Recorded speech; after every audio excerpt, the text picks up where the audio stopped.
নমস্কার। এসআইআর সংক্রান্ত গুরুত্বপূর্ণ প্রতিবেদনে আপনাদের সকলকে স্বাগত জানাই। যারা ইউটিউব থেকে দেখছেন আপনাদেরকেও স্বাগত জানাই, ফেসবুক থেকে যারা দেখছেন আপনাদেরকেও স্বাগত জানাই। বেশ কয়েকটি গুরুত্বপূর্ণ ইনফরমেশন আপনাদেরকে দিতে চলেছি এই প্রতিবেদনের মাধ্যমে। প্রথমত আপনাদেরকে জানাই, যেভাবে নাম বাদ যাচ্ছে তাতে 60 লক্ষের মধ্যে 25 লক্ষ নাম বাদ যাওয়ার সম্ভাবনা প্রবল রয়েছে। কারণ ইতিমধ্যে 47 লক্ষের মতো ভেরিফিকেশন কমপ্লিট হয়েছে। 47 লক্ষের মধ্যে প্রায় 17 লক্ষের নাম ইতিমধ্যেই বাদ গেছে। এখনো যে 12-13 লক্ষ ভেরিফিকেশন বাকি রয়েছে, সেই 12-13 লক্ষের মধ্যে 45 থেকে 47% নাম বাদ যাচ্ছে পর্যন্ত আমাদের কাছে যে রিপোর্ট।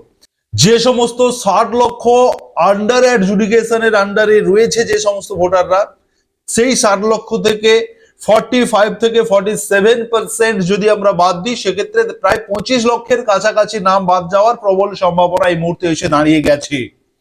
এখন সব থেকে বড় প্রশ্ন যে এই যে 25 লক্ষ নাম যদি আমি ধরে নিই বাদ যাচ্ছে, এই 25 লক্ষদের কি হবে, ভবিষ্যৎ কি, ট্রাইব্যুনাল থেকে কি জানানো হচ্ছে, সুপ্রিম কোর্ট থেকে কি জানানো হচ্ছে, সমস্ত কিছু ক্লিয়ার করব এই ভিডিওর মাধ্যমে। প্রথমত আপনাদেরকে বলি, প্রায় 9 নম্বর সাপ্লিমেন্টারি লিস্ট অলরেডি প্রকাশিত হয়েছে। ভীষণ দ্রুত গতিতে কাজ চলছে। আগামী 7 তারিখ নমিনেশনের লাস্ট ডেট রয়েছে। অতএব এই নমিনেশন জমা দেওয়ার যে 7 তারিখ যদি নমিনেশনের লাস্ট ডেট হয়, তাহলে 7 তারিখে ভোটার লিস্টের সাপ্লিমেন্টারি যে তালিকা, সেই তালিকা প্রকাশিত হয়ে যাবে এবং 7 তারিখে ভোটার যে ইলেকটোরাল রোল রয়েছে সেটা ফ্রিজও করে দেওয়া হবে।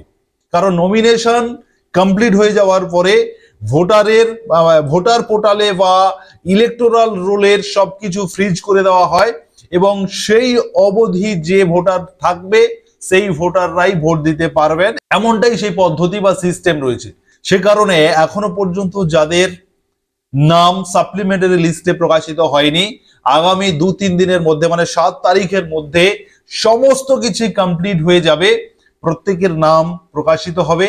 কিন্তু যাদের নাম ডিলেটেড থাকবে তাদের কি করণীয়, তারা কি করবেন, সেই বিষয়ে আমাদের কাছে এই মুহূর্তে যে রিপোর্ট রয়েছে, সুপ্রিম কোর্ট থেকে একটি নির্দেশিকা দেওয়া হয়েছে যে ট্রাইব্যুনাল কমিটি গঠন করা হয়েছে, সেই ট্রাইব্যুনালে যাদের নাম ডিলেট হচ্ছে তিনারা ট্রাইব্যুনালে আবেদন করবেন। অফলাইন এবং অনলাইন দুটি পদ্ধতিতে আপনারা আবেদন করতে পারবেন। আপনাদের আবেদনের ভিত্তিতে আপনাদের যে সমস্ত তথ্য অনলাইনে অলরেডি রয়েছে, সেই সমস্ত তথ্যগুলি ছাড়াও ট্রাইব্যুনাল, অতএব বিচারকরা যদি মনে করেন যে আপনার আরো অতিরিক্ত ডকুমেন্ট আপনাকে দেখাতে হবে, সেক্ষেত্রে কিন্তু আপনাকে আরো অতিরিক্ত ডকুমেন্ট দেখাতে হতে পারে। এবং শুধুমাত্র অনলাইন নয়, সুপ্রিম কোর্ট থেকে পরিষ্কার বলা হয়েছে যে ট্রাইব্যুনালে যখন বিচার চলবে, মানে ট্রাইব্যুনালে যারা আবেদন করবেন যে সমস্ত রিলেটেড ভোটাররা, তাদের ফিজিক্যাল ভেরিফিকেশনও করতে পারে ট্রাইব্যুনাল। অতএব যদি আপনাদের অনলাইনে থাকা ডকুমেন্টস গুলি থেকে যদি বিচারকরা সন্তুষ্ট না হন, সেক্ষেত্রে কিন্তু তিনারা আপনাকে ফিজিক্যাল ভেরিফিকেশনের জন্য আপনাকে হিয়ারিং এ ডাকবেন এবং আপনাদেরকে সশরীরে উপস্থিত থেকে হিয়ারিং করাতে হবে। এবং সেখানে যদি আপনাদের সাপোর্টিং ডকুমেন্ট যেগুলো আপনারা অনলাইনে দিয়েছিলেন সেগুলো ছাড়াও আরো অতিরিক্ত যদি ডকুমেন্ট আপনাদের থাকে, সেই ডকুমেন্টগুলো নিয়ে আপনারা সেই ফিজিক্যাল ভেরিফিকেশনে আপনারা উপস্থিত হবেন এবং সেখানে আপনাদেরকে ভেরিফিকেশন করানো হবে। তবে এখানে প্রশ্ন, তাহলে ডিলেটেড ভোটাররা কি ভোট দিতে পারবে না? না, এই মুহূর্তে যে সিস্টেম এসে দাঁড়িয়েছে, এই মুহূর্তে আমাদের কাছে যে খবর রয়েছে যে যারা ডিলেটেড তাদের ট্রাইব্যুনাল থেকে যতক্ষণ না ক্লিয়ারেন্স হচ্ছে ততক্ষণ কিন্তু তিনারা ডিলেটেড মোডেই থাকবেন।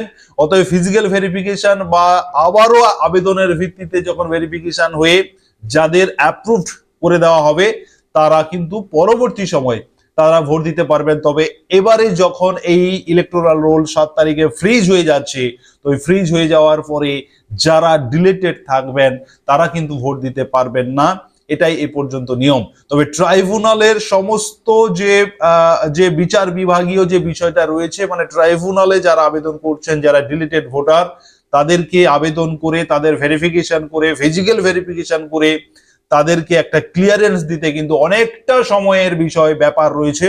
সে কারণে যারা ডিলেটেড তারা কিন্তু এই ভোটে তারা ভোটাধিকার হারাচ্ছেন। তবে তারা যে একেবারেই ভোটাধিকার হারাবেন এমন বিষয়টা নয়, কারণ ট্রাইব্যুনালে বিচার হওয়ার পরে তিনারা যদি অ্যাপ্রুভড হয়ে যান, তিনারা যদি সঠিক বলে বিচারকরা মনে করেন, সেক্ষেত্রে কিন্তু তিনাদের নাম পরবর্তী সময় ভোটার লিস্টে তুলে দেওয়া হবে। তবে এবারে কিন্তু তিনারা এই ভোটাধিকার থেকে ছিটকে যাবেন, ছাড়া ডিলেটেড, এ পর্যন্ত আমাদের কাছে এমনটাই খবর রয়েছে। অতএব এসআইআর সংক্রান্ত গুরুত্বপূর্ণ আপডেট সবার প্রথম সবার আগে পেতে অবশ্যই আপনারা সুরজিৎ একাডেমি ইউটিউব চ্যানেলকে সাবস্ক্রাইব করবেন। যারা ফেসবুক থেকে দেখছেন অবশ্যই ফলো করবেন, শেয়ার করবেন এবং সুরজিৎ একাডেমি ইউটিউব এবং ফেসবুক চ্যানেলের সঙ্গে থাকবেন। ধন্যবাদ।